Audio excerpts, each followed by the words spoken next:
With the presidential election just about a year away, one party's frontrunner was in a familiar place yesterday, a courtroom. You know who testified in his New York civil fraud trial, and not surprisingly, he was a little, you know, PC. He was a little defiant and confrontational, as was his attorney.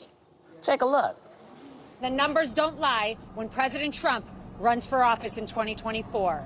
And those numbers are loud and clear. This country is falling apart. I was told to sit down today.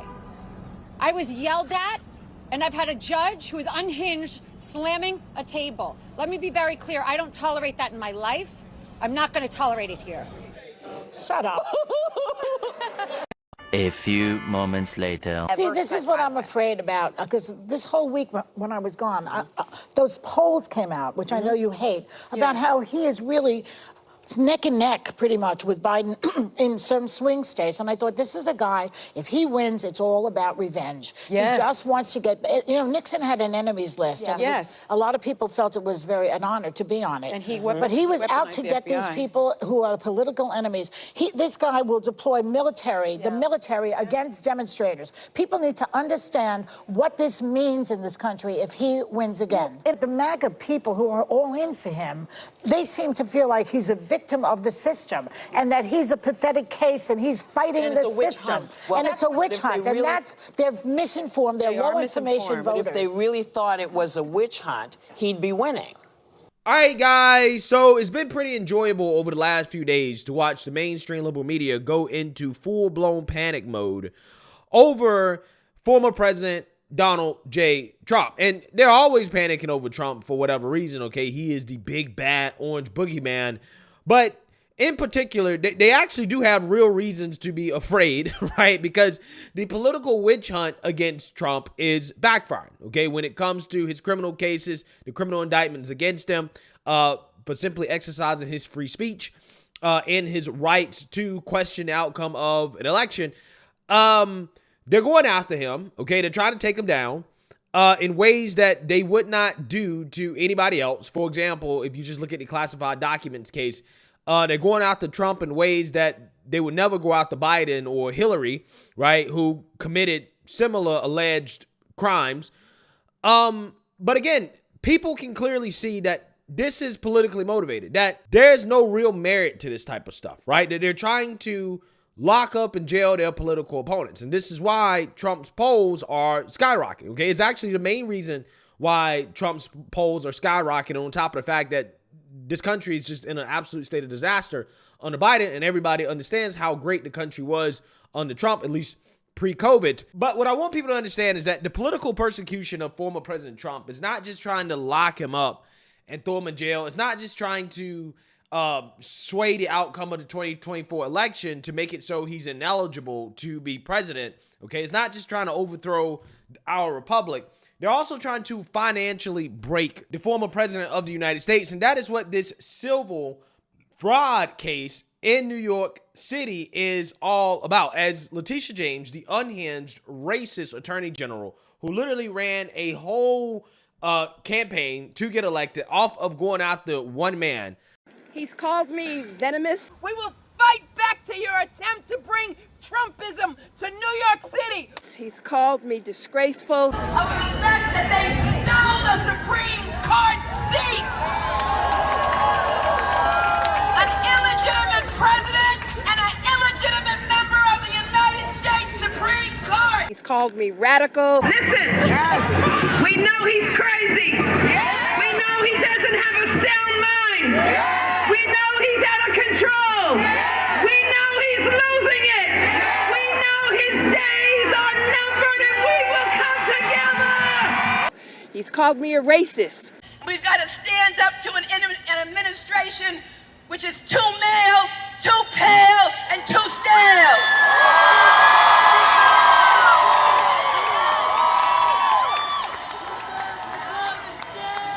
Too male, too pale, and too stale. Too male, too pale, and too stale. Thank you. Yeah, so this unhinged, woke, racist, sexist, radical lunatic bought what I believe to be a fraudulent anti-business fraud case against Trump, basically claiming that he over and undervalued his properties in order to get favorable business loans, which again is just kind of ridiculous to think about, considering how in order to actually get a loan for your business, you're gonna need more than just the word of the guy that owns the business or owns the real estate for a bank to sign off on a loan. But hey, again, the point is not that there's actually merit behind this, okay, or that any of these people actually know what the hell they're talking about. The point is that they want to financially break Trump, and it seems like that is what they're on a crash course to do. President Trump under oath today in the New York civil fraud trial that could decide the future of his business empire. Naomi Ruckham has more from the courthouse, where the judge reminded the current GOP frontrunner the proceedings are not a political rally. Former President Trump calmly stared at the news cameras before Monday's session got underway. But not long after he was sworn in, things got testy. Trump drew several rebukes from State Supreme Court Judge Arthur Engoron for giving speeches, not answers. The judge called a brief recess, asking Trump's attorneys to control their client. Trump has gone in there. Columbia University law professor John Coffey says provoking the judge won't help Trump's cause. And Donald Trump does very well in political campaigning when he explodes, but it doesn't work in court. The current GOP presidential frontrunner is accused in an alleged scheme to dramatically inflate his wealth in order to get better loans and financing. He testified he feels some of his properties are actually undervalued, and outside the courtroom repeated his claims of political persecution. It's a very unfair situation. This is really election interference. That's all it is. This trial is ridiculous. New York Attorney General Letitia James said she expected name-calling at the microphones. But at the end of the day, the only thing that matters are the facts and the numbers. And numbers, my friends, don't lie. The potential financial losses are staggering. The case could cost Trump $250 million in penalties and bar his iconic company from operating in New York. That would really virtually terminate his business empire. Last week, Trump's two older sons testified, downplaying their connection to financial records. Eldest daughter Ivanka Trump is expected to take the stand on Wednesday. Yeah, so you see, now you heard that. Now, the mainstream liberal media's interpretation of what is happening in court is that Trump is unhinged. He's melting down. He's going off the rails. He's attacking a judge. He's attacking the attorney general. He's doing this. He's doing that. Okay, trying to make Trump seem like a monster in court. However, I do want to play Trump's lawyer in her version of what she sees as going down in the court, because she feels like they're not actually really letting Trump say what he has to say. Again, because this is a kangaroo court. This is a fraudulent trial that is meant to bankrupt the president based off what seems to be, to me, a lack of business acumen, particularly when it comes to how real estate valuations work. Take a look. I don't get this. He's got an agenda. Everybody's got an agenda in this courtroom, and they will not let Donald Trump speak his piece. Now, I want to ask you, okay, is Donald Trump being rude? Is he yelling? Or is he just trying to get his, let's say, 2 cents in that this judge won't let?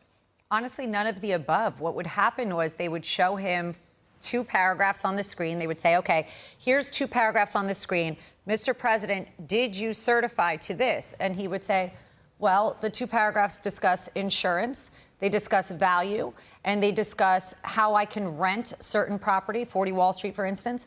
Let me explain. First, let me hit the value. First, let me hit the insurance. Let me hit this. Let me hit that. And he would go into explaining to them that maybe you have a loan document that says that I have to have a net worth of $50 million, basic. Okay, but there's certain provisions there with step downs and things like that. It's not that simple. If I have to be absolutely honest with you, Larry, I think that they really should have thought about the legal team questioning. Somebody who is a real estate tycoon, a real estate mogul, is going to go down as one of the greats. Spent his whole life. They don't get it, and they're trying to attack and criticize somebody. You better be an expert to try and come after him. See, look, as somebody who knows him rather well, He's trying to explain what I'm going to call the science of real estate. That's right. The accounting of real estate, the economics of real estate, okay? And he knows it very well. You might disagree with some of it, but he knows it very well. That's right. And this judge, as I understand it, will not let him finish these paragraphs. No. And I don't know.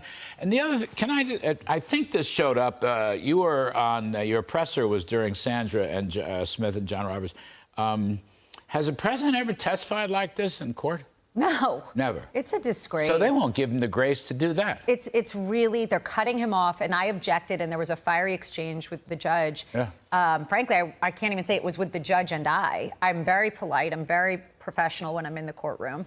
But the judge did not like him finishing or explaining because it wasn't good for their case, and he's interfering. He's made his decision. Let's not forget that, Larry. He made his decision on summary judgment. He found liability already. So now we're wasting taxpayer dollars for months and months and months.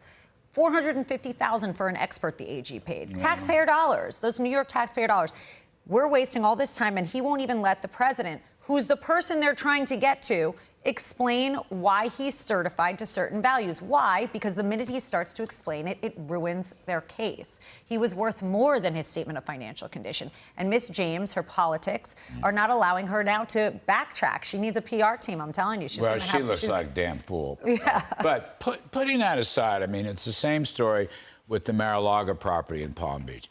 Every realtor is laughing at the tax assessor's assessment, which you and I talked about a month ago. Every realtor knows what Trump is talking about in this courtroom. The guy that doesn't know what he's talking about is a politically biased left-wing judge who won't let the 45th president make his case. I think that is one of the worst parts of this whole story. You call a trial, you make these charges. The president, who doesn't have to, comes in? Really? I mean, you could do it just as well, but he came in and they won't let him finish his paragraph? Not only that, Larry, in the beginning, and this isn't going to be reported, but in the beginning, the judge kept trying to say, if you do it again, I'm just going to tell you to leave and I'm going to have a negative inference. First of all, you can't really do that. But he was trying to find a reason because he was panicked.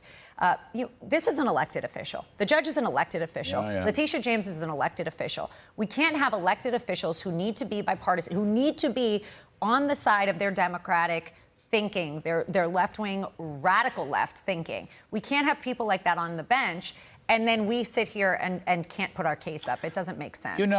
Yeah, so again, what you clearly have going on in this courtroom, right? The trial to try to bankrupt the former president, to take down his business, his 100% legitimate business that banks have had no issues with whatsoever, okay? You have a bunch of financial ignorance, okay? I don't expect Letitia James, being an affirmative action attorney general, to know much about financial literacy or real estate, but this judge, again, he's leaving a whole lot of people's heads scratching in regards to his business acumen, especially when it comes to real estate. Like, for example, when the judge ruled last week that Trump had inflated the value of Mar-a-Lago, his Mar-a-Lago estate, by 2,300%, people were shocked because everybody was like, wait, how can that be? Now, the judge is saying that, well, I'm saying that because the tax assessor, the Palm Beach County tax assessor, valued the property between 18 and 27.6 million.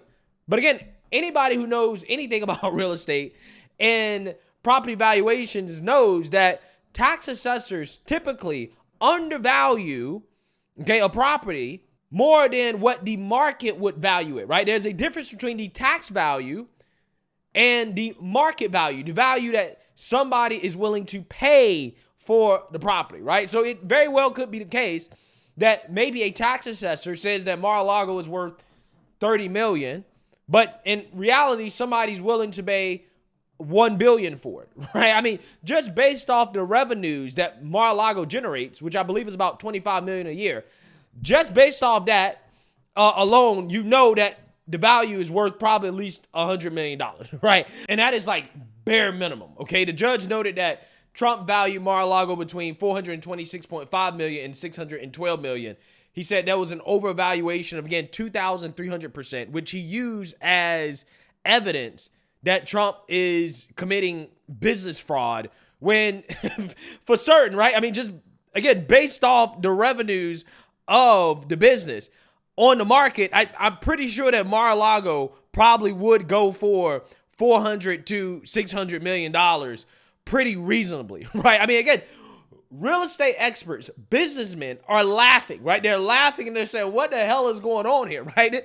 Clearly, you have a lot of financial ignorance going on in this trial. But again, you have the mainstream liberal media in a full-blown panic. Boohoo, whining, crying, melting down, wondering why. Why is it that people think that this is politically motivated, right? Why is Trump plotting revenge, okay, or allegedly plotting revenge for the political witch hunts that are being levied against him? Take a look. Before I let you go, I do have to ask you about this, what I found to be a completely crazy story in the Washington Post. I've read it 3 times and I can't stop thinking about it, which basically outlines, and it was kind of overshadowed by everything today, to be honest. It basically outlines the plan that Trump and his allies have to use the federal government to punish critics and opponents if he wins a second term. They're drafting plans. They're talking about invoking the Insurrection Act. Reading that, what did you think? What concerns you the most about what you saw in that story? So it's, bonkers. I'm not sure what words to apply to the things that are said in that article and the way it's characterizing Donald Trump's plans. I seldom curse on Twitter. I did a couple of hours ago in response to the article. It's ironic that Donald Trump says things about his current political, legal predicament, including with respect to the case we've been talking about, that it's a banana republic. It's not. The things that are being talked about, if you believe the article to be true and the reporting to be accurate and correct, that Donald Trump is specifically wanting to weaponize his next attorney general, if he gets back into the presidency, and all the people under him, to specifically go after not only political enemies of his, but people who he employed who have been disloyal to him without any evidence, without any basis at all. That's the banana republic. And so I think if people should, read the article. I read it twice and I can't stop thinking about it. You read it 3 times.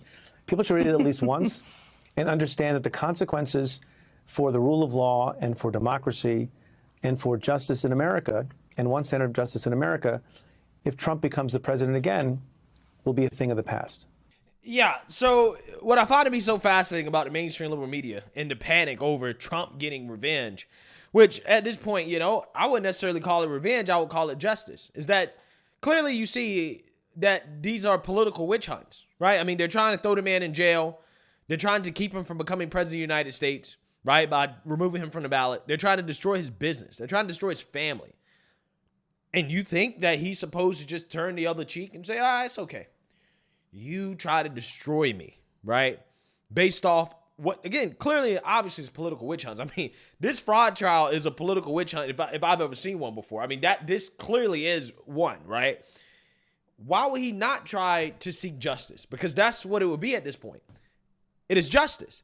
Every single last one of these individuals that bought these unjust prosecutions, political prosecutions, these cases against Trump, should be brought to justice. They should be found criminally liable and have to stand trial for their crimes.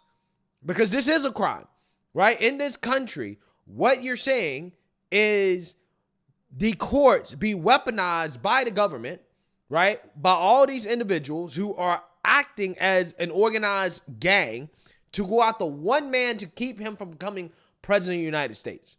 That's what all of this is about. And again, you think that Trump is supposed to be okay with it and think that, oh, well, I'm not gonna try to rid this corruption out of this country. No, he absolutely should seek legal justice against these political actors, because that's what they are, right? And that is one of the main things I'm looking forward to if Trump does take back the White House, is seeing him essentially rid this country of corruption, right? Have these people criminally prosecuted and locked up for their crimes. Their crimes against this country. The crimes of trying to essentially overthrow our republic, because that's what this is. That's exactly what this is. This is an insurrection if I've ever seen one. This is a legal insurrection. I don't know what else to call it. And to think that he's supposed to just be okay with it, like, oh, yeah, I'm totally fine with this. It's crazy. These people are cuckoo for Cocoa Puffs. They started it. Now you have to deal with the consequences. Now they're afraid. They're shaking. Oh, I'm afraid. I'm staying up at night because Trump might try to go after people that went after him, right? Again, this is the bed that they made, right? This is what y'all wanted. You just did not anticipate that all of this would backfire and people would see the truth that Trump is being politically persecuted and decide to support him over it. So again, now these people are so upset about a situation they created because it's backfired, right? 100% is backfired.